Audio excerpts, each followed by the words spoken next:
All right, turning the page here now to the fallout from one of the largest electronic security breaches in history. Hackers broke into Sony's PlayStation network, gaining access to the credit card numbers of a whopping 77 million users. Joining me now to talk about this is security expert John Shaul, the Chief Technology Officer at Application Security. Josh, right off the bat, I got to ask you, 77 million people's information has been breached. How in the world did this happen?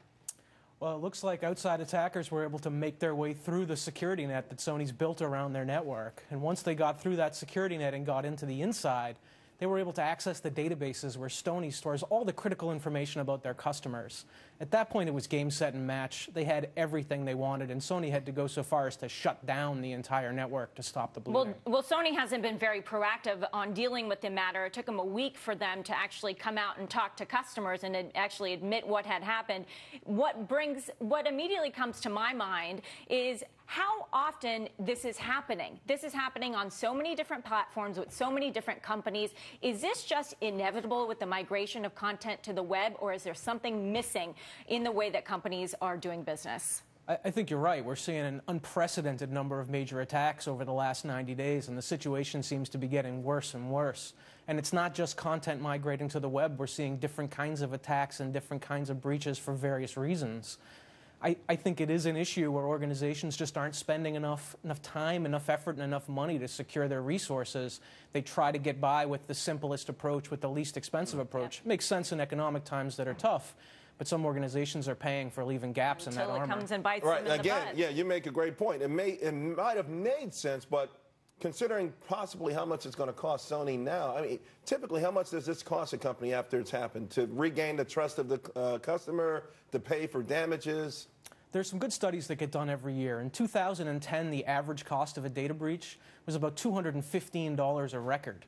But when involved criminal activity, it went up to about $318 a record. So 318 times 77 million.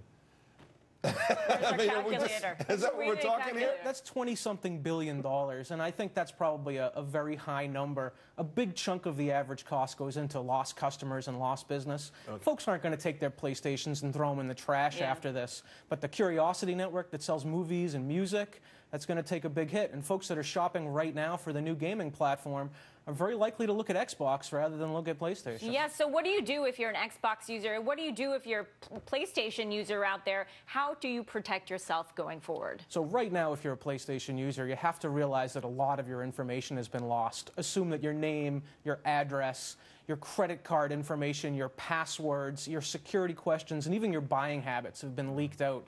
So you really need to go and start making changes. Go change your password on every website where you use that same password. Go make sure that you change your credit card number and report to the credit card companies that you're worried about a breach. And then be very vigilant, and not just for the next 60 or 90 days, but continue to be vigilant and look for folks targeting you with offers to sell you the newest game that's just come out, a demo of the latest software. When folks are trying to have that level of information, they're going to try to attack you. They're going to be very successful when they know a lot about you and how you've acted in the past. All right, thanks, Josh. A lot to be vigilant about. I think that's an important key. We always have to be on top and ahead of the problem because these companies aren't going to be doing it for us. Thanks for being here. Thank you.